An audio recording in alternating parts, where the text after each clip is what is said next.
उज्जवल classes में अपन read psychology की first unit पढ़ रहे थे और इसी श्रृंखला में पढ़ रहे थे विकास के सिद्धांत।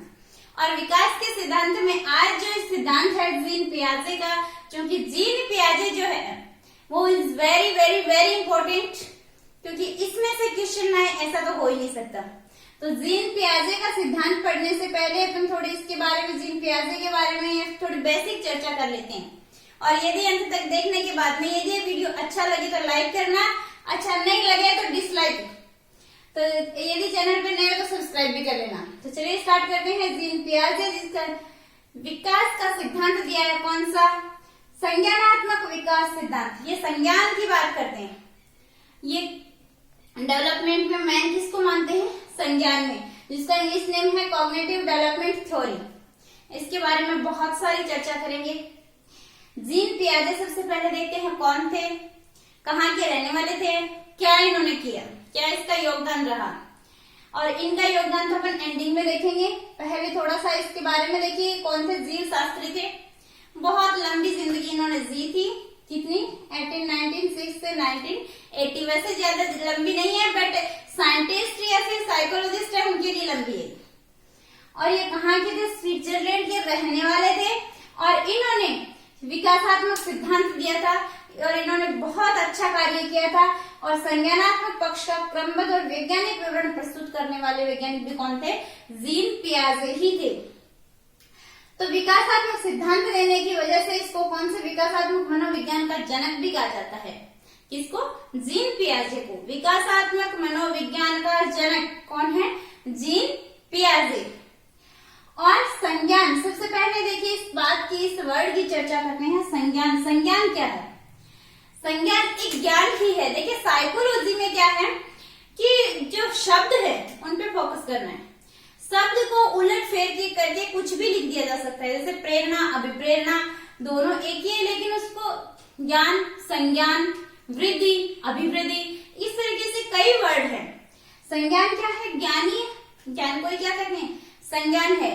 तो संज्ञान की यदि परिभाषा, डेफिनेशन यदि प्रॉपर वे में समझे तो संज्ञान क्या है? वो ज्ञान है जो प्राणी वातावरण से, या जिसको बोल सकते हैं उद्दीपक जगत से ग्रहण करता है, या फिर इसको बोल सकते हैं बाह्य जगत से ग्रहण करता है। देखिए संज्ञान वह ज्ञान है जिसे प्राणी वातावरण, या वातावरण को क्या कहते हैं? उद्दीपक जगत। अब उद्दीपक जगत कहते हैं, कंफ्यूज हो जाएंगे कि क्या होता है उद्दीपक जगत, क्या है? वातावरण को क्या कहे?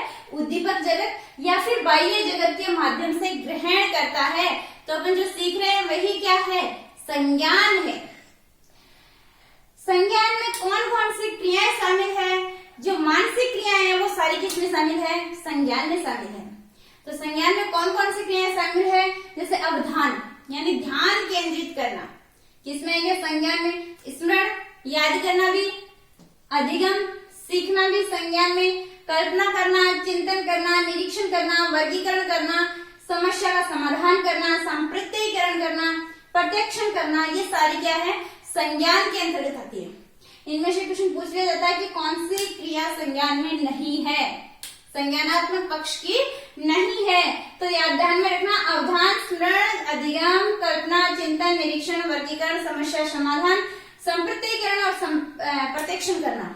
और ये क्रियाएं सारी आपस में संबंधित होती है, अंतर संबंधित होती है। कैसे? यदि ध्यान केंद्रित कर पाएंगे अच्छे से तो अपन अच्छा अधिगम कर पाएंगे, अच्छे से सीख पाएंगे। और यदि एक क्रियाएं कम है तो क्या होगी? दूसरी भी कम होगी। ध्यान केंद्रित करने की अपनी पावर ज्यादा है तो निरीक्षण पावर भी ज्यादा होगी। तो ये एक दूसरे से क्या है? अंतर संबंधित होती है। फिर देखिए विकासात्मक मनोविज्ञान। विकासात्मक मनोविज्ञान में कहां से कहां तक की अवस्थाओं का अध्ययन किया जाता है? तो शुरू से अंत तक। कहां तक है? शुरू से अंत तक की अवस्था का अध्ययन किया जाता है, यानी गर्भावस्था से लेकर के प्रौढ़ावस्था तक का अध्ययन किया जाता है। किसमें? विकासात्मक मनोविज्ञान में। बाल विकास, बाल विकास में गर्भावस्था से किशोरावस्था तक की स्टडी होती है, गर्भावस्था से लेकर के किशोरावस्था तक की। फिर है विकास प्रारंभ कहां से होता है? विकास कहां से प्रारंभ होता है? जन्म से नहीं होता, गर्भावस्था से ही विकास शुरू हो जाता है बच्चे का। तो विकास कहाँ से शुरू होता है, कहाँ से प्रारंभ होता है, गर्भावस्था से। और संज्ञान विकास यदि पूछें तो संज्ञान विकास जो है, मानसिक विकास गर्भावस्था में नहीं होता। तो मानसिक विकास, संज्ञान विकास कब से शुरू होता है, शैशवावस्था कह सकते हैं, जन्म पश्चात कह सकते हैं। अब क्वेश्चन पूछा जाए कि संज्ञानात्मक विकास की पहली अवस्था कौन सी है, तो ऑफ कोर्स कौन सी है, गर्भावस्था नहीं होगी, कौन सी होगी, शैशवावस्था होगी। और यदि क्वेश्चन आ जाए कि विकास प्रारंभ कहां से होता है, तो गर्भावस्था से ही होता है। तो संज्ञानात्मक विकास की पहली अवस्था ध्यान रखना, शैशवावस्था। और कहां तक चलता है, तो ये जीवन पर्यंत चलता रहता है। एनी टाइम हम कुछ ना कुछ सीखते रहते हैं, संज्ञान का विकास होता रहता है। फिर देखिए जीन पियाजे ने कुछ 4 जो अवस्थाएं बताई हैं। अब अवस्थाओं में से डायरेक्ट क्वेश्चन पूछा जाता है, ये कौन सी अवस्था है, ये कौन सी अवस्था है, तो इसमें से डायरेक्ट क्वेश्चन पूछा जाता है। तो ये अवस्थाओं के नाम आपको ध्यान रखना है। और इसमें से कुछ इसने जीन पियाजे ने शब्द भी दिए हैं, शब्दावली को अपन बाद में करेंगे, पहले अवस्थाएं देख लेते हैं। 4 अवस्थाएं कौन कौन सी है, संवेदी पेशीय अवस्था, दूसरी है पूर्व संक्रियात्मक अवस्था, तीसरी है मूर्त बोल सकते हैं, स्थूल बोल सकते हैं, ठोस बोल सकते हैं संक्रियात्मक अवस्था, और चौथी है औपचारिक संक्रियात्मक अवस्था। अब इसको याद रखने में प्रॉब्लम होती होगी, तो इसको याद रखने के लिए एक छोटी सी लाइन याद रख लीजिएगा। और वो छोटी सी लाइन है आपकी कि जीन पियाजे चूंकि बहुत लंबी जिंदगी जी थी, तो बड़े टेढ़े थे, सांप की तरह, बहुत टेढ़े थे सांप की तरह।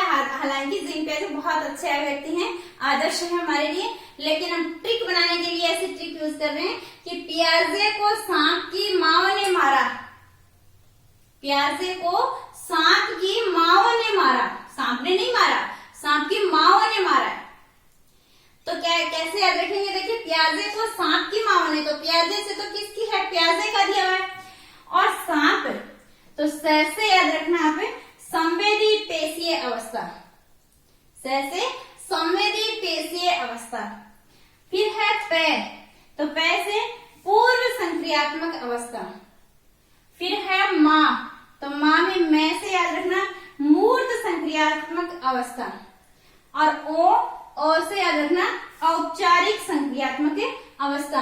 अब देखेंगे इनका काल क्या है, इनके इंग्लिश वर्ड क्या है, तो चलिए आगे देखते हैं अवस्थाओं का।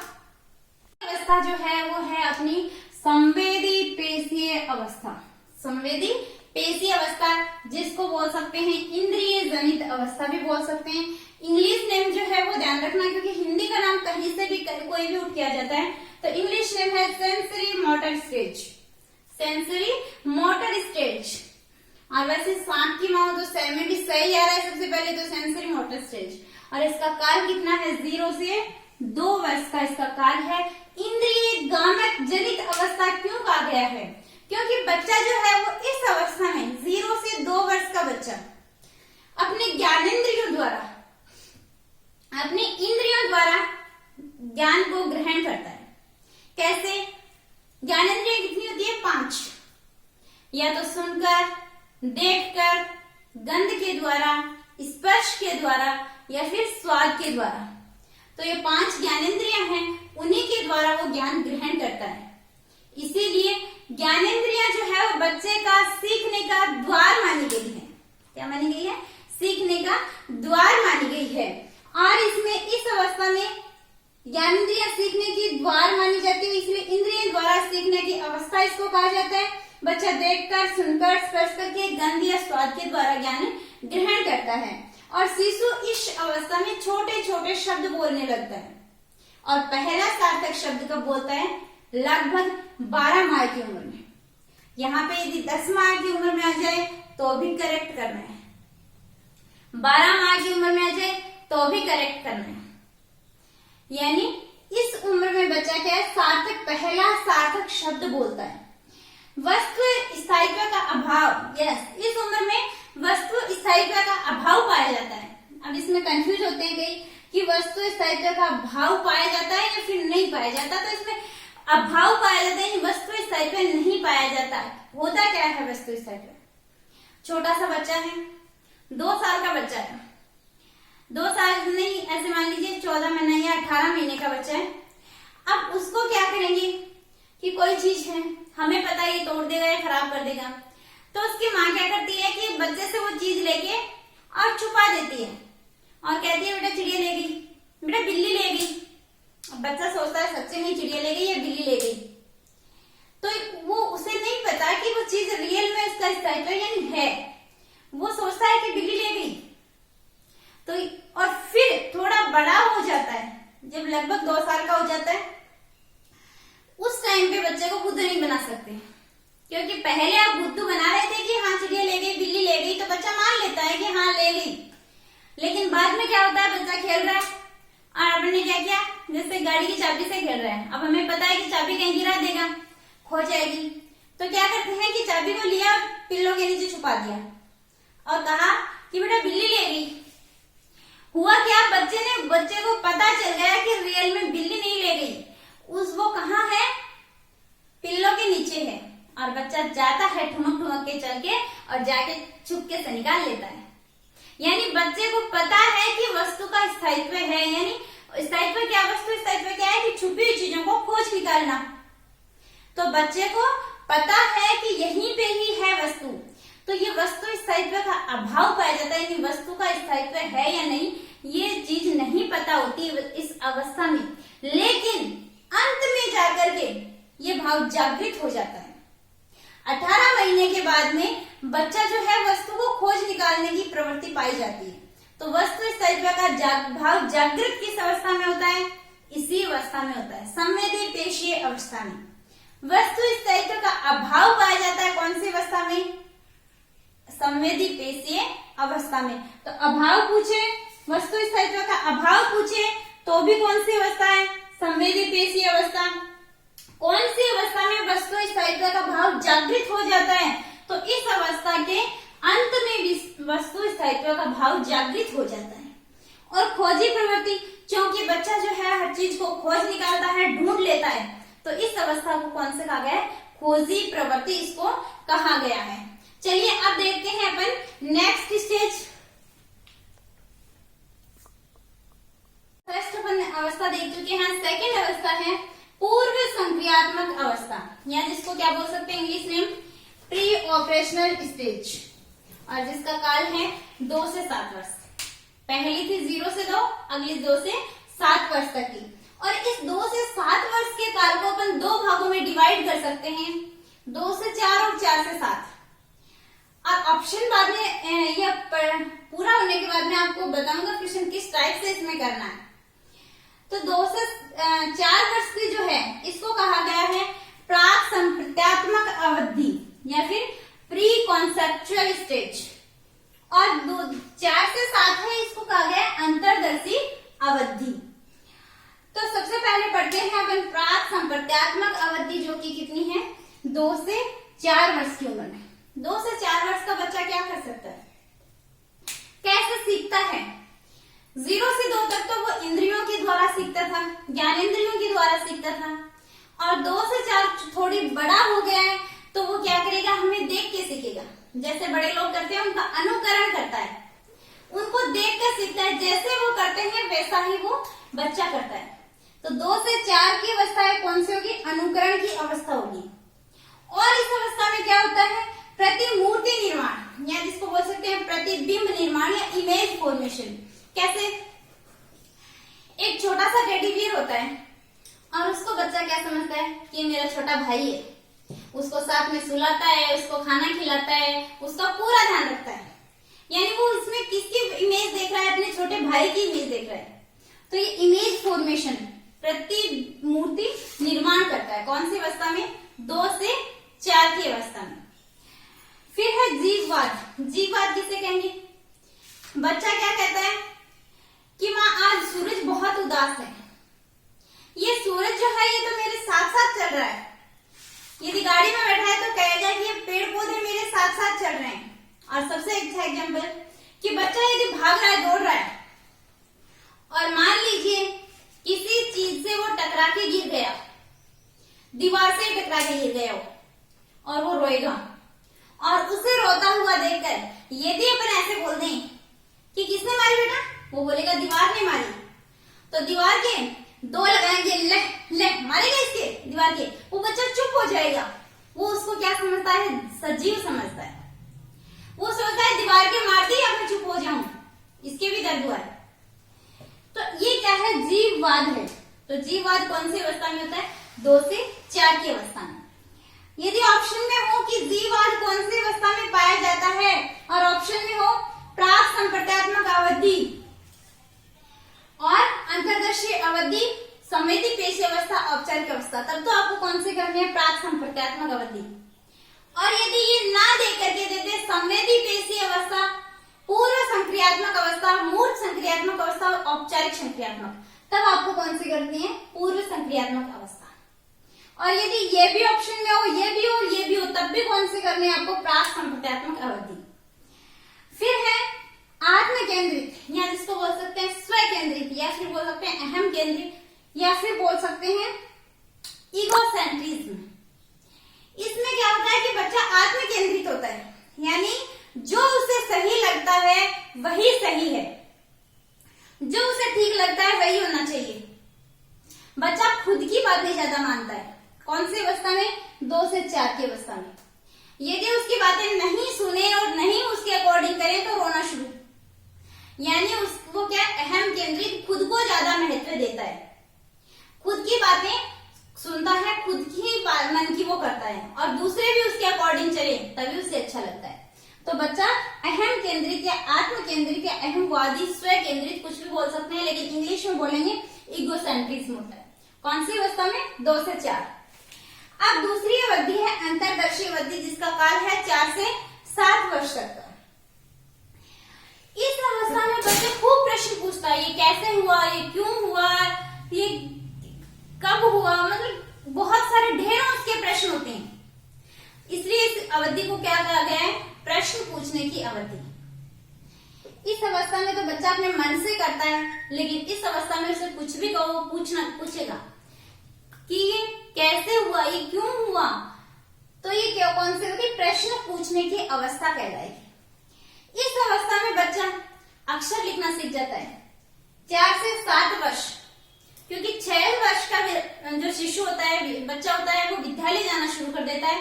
तो इस अवस्था में बच्चा अक्षर लिखना शुरू कर देता है, गिनना सीख जाता है, और क्या सीखता है, वस्तुओं को क्रम से रखना सीख जाता है, हल्के भारी का वजन उसे का ज्ञान उसे हो जाता है, माता पिता की आज्ञा मानने लगता है।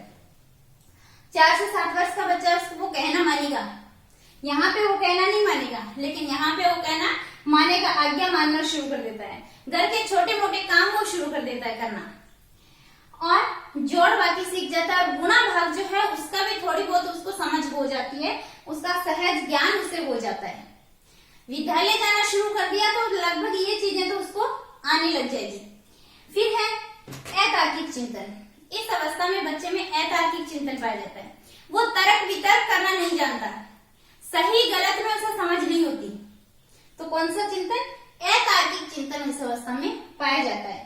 अनुक्रमणशीलता, अनुक्रमणशीलता का मतलब क्या है कि बच्चे को बता दिया कि ये सही है। जैसे बच्चे को कह दिया कि 2 into 3 6 होता है, अब बच्चे को समझ में आ गया कि 2 into 3 6 होता है, लेकिन बच्चे को यदि कह दिया कि 3 into 2 कितना होता है तो वो नहीं बता पाएगा, क्योंकि अनुक्रमणशीलता जो है वो पाई जाती है पलटावी अवस्था, इसको कह सकते हैं कि उलट पलट नहीं सकता, चीजों को उलट पलट नहीं सकता। बच्चे को बता दो कि ये आपसे छोटा है, ठीक है, उसके ध्यान में है कि ये मेरे से छोटा है, लेकिन बच्चे को ऐसे पूछो कि आप दोनों में से बड़ा कौन है, तब वो कंफ्यूज हो जाएगा। तो क्या है कि वो उलट पलट नहीं सकता है, 2 into 3 6 है, लेकिन 3 into 2 ये भी 6 होगा, ये बच्चा नहीं बता सकता कि इस अवस्था में 4 से 7 की अवस्था में, इसलिए इसको कहा गया अपलटावी अवस्था। तो आई होप आपको ये अवस्था समझ में आ गई होगी। अब देखते हैं अपनी नेक्स्ट अवस्था।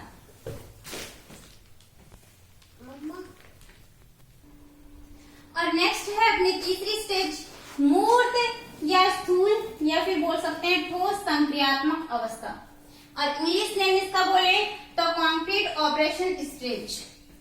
और इसका काल होता है 7 से 11।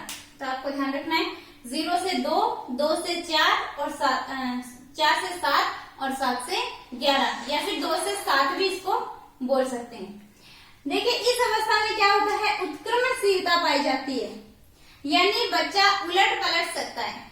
उस टाइम पे अपन ने पूछा था कि 2 गुणा 3 कितना होता है, तो उसने बताया 6, और 3 गुणा 2 पूछा तो नहीं पता। लेकिन इस अवस्था में बच्चा जो है वो पलट सकता है और बता देगा फटाक से 6 होता है। और इस अवस्था को इसीलिए क्या कहा गया है, पलटावी अवस्था, क्योंकि इस अवस्था में बच्चा उलटना पलटना सीख जाता है। फिर दूसरा है तार्किक चिंतन प्रारंभ हो जाता है। इस अवस्था में बच्चा तर्क वितर्क करना शुरू कर देता है। दिन, तारीख, समय, महीना, ये चीजें बच्चा बताना शुरू कर देता है।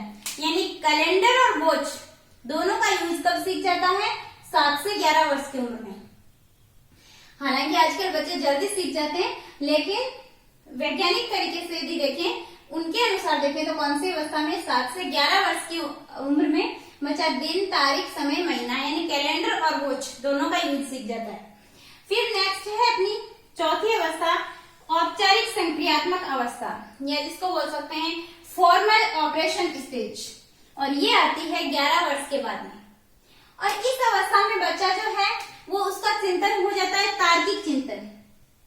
इस अवस्था में तार्किक चिंतन प्रारंभ होता है। कौन सा चिंतन, तार्किक चिंतन प्रारंभ हो जाता है।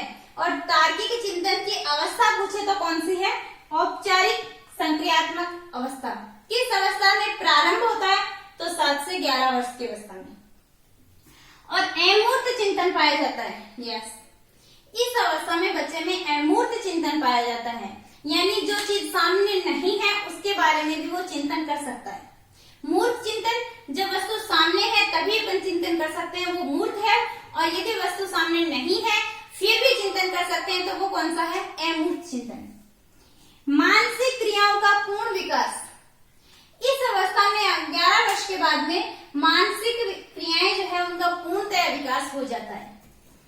और इसके बाद में किशोरावस्था में कौन सा चिंतन पाया जाता है, चिंतन में वस्तुनिष्ठ और वास्तविकता बढ़ जाती है, यानी चिंतन में जो कल्पना जगत है, कल्पना में विचरण करना धीरे धीरे छोड़ देता है और किसमें आ जाता है, वास्तविक जगत में वास्तविक चिंतन करने लग जाता है। और परिकल्पनात्मक निगमनात्मक तर्कना पाई जाती है। इसका मतलब क्या है, इसका मीन्स है कि यदि बच्चे के साथ में समस्या आती है तो वो उसका क्रमबद्ध यानी तर्कपूर्ण तरीके से उसका समाधान करता है, उसका स्टेप बाय स्टेप समाधान करता है।